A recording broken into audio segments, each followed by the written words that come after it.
Nothing says racing fan quite like jumping into a Ford Focus and drifting around in a driving sim game.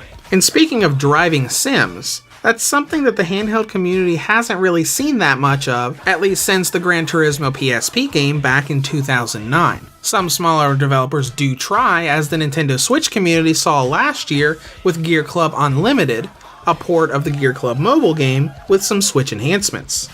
After many people, myself included, really enjoyed Gear Club Unlimited, the developers came back again with a Switch exclusive sequel. Even though my review is unfortunately over a month late, here is my review of Gear Club Unlimited 2 for the Nintendo Switch. Just like its predecessor, Gear Club Unlimited 2 is a simulation-based racing game with customization and sim elements thrown into the mix. Across the game, you're going to be driving a multitude of cars through races, as well as customizing and upgrading not only the cars, but your workshop where you can place a lot of different facilities and cosmetics. The first thing to note here is that Gear Club Unlimited 2 is very similar to Gear Club Unlimited. So what's new here? 1, the game's got over 250 races versus the previous game's 200. The roster has increased to over 50 cars instead of a little over 30. And most notably, at least for me, there is now a vinyl graphic editor so you can customize your car's looks like you can in the recent Need for Speed games. When it comes to game modes, you've got 3 options with a 4th coming in a future update. You've got Career Mode, which is the single player campaign in your main venue for acquiring and upgrading new cars. You've got Local Split Screen Multiplayer, and then you've got Clubs, where you can essentially join teams with other people from around the globe to participate in special events and get daily rewards. The main oddity here is the fact that online multiplayer, which is not in the game yet, actually has a place in the menu. We're supposed to be getting it in an eventual free update, but as you know, it's been over a month since launch and we still don't have it. Having it in there at the menu for you to look at just seems strange. Now, of course, Career Mode is going to be the bulk of the game, mostly because 1, it's the single player campaign, and 2, you have to unlock cars in Career Mode before you can use them in multiplayer or club mode. This is where the similarities between Gear Club Unlimited and Gear Club Unlimited 2 really start to show themselves.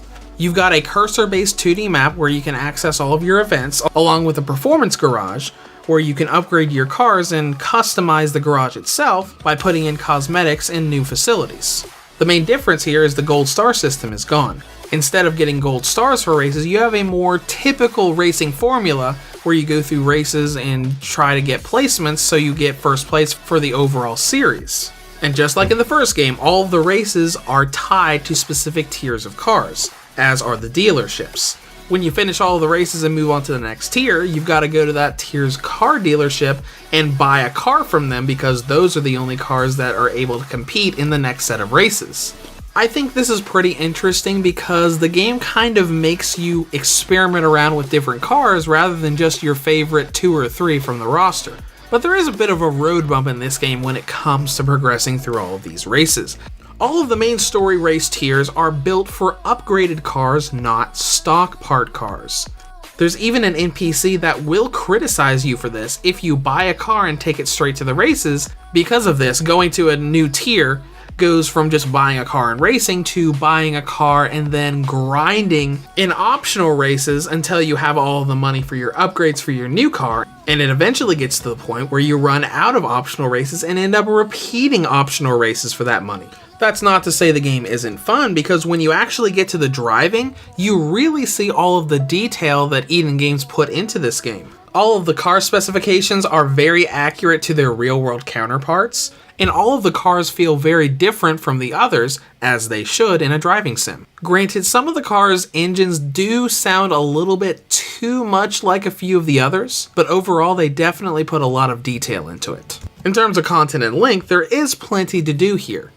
There are over 250 races to do, and the races have increased in length from the previous game's 1 to 2 minutes per race to 3 to 5 minutes per race. This will give you around 15 to 20 hours of content, not taking into account the grinding and all of the hours you creative types will be spending in that vinyl graphic editor. With the grinding and buying all of the different cars in mind, it will probably last you at least 30 hours. Now let's touch on controls for a second.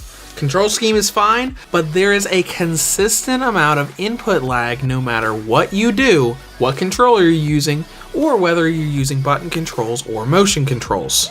The silver lining of this is the fact that it's consistent and constant, so it's easy to adjust to, but it's still there. When it comes to presentation, things aren't that different between the games. The environments have a lot more detail, but the detail on the cars is about the same as before. Granted, it's got a lot of detail, but there's not much that's changed. But performance has. When this game launched, there were consistent frame drops during gameplay, but thankfully, the updates that have come out in the past month have fixed those. What they haven't fixed are the very long load times and the persistent hanging and lag when going from menu to menu. Again, it's not going to mess up your driving, but it's pretty annoying, especially when you have a load time between the title menu and career map, map to performance shop to map, map to race. You get the idea. Now let's talk battery life, which hasn't changed much from Gear Club Unlimited. Gear Club Unlimited 2 has a battery range of 3 hours and 1 minute on high settings, up to 3 hours and 56 minutes on low settings.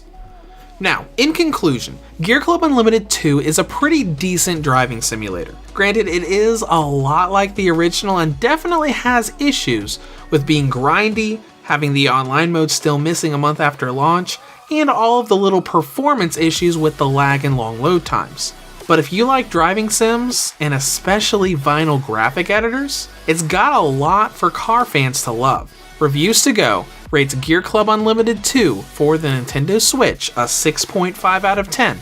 If you have any comments or questions, feel free to leave them below, or head to the website at reviewstogo.com.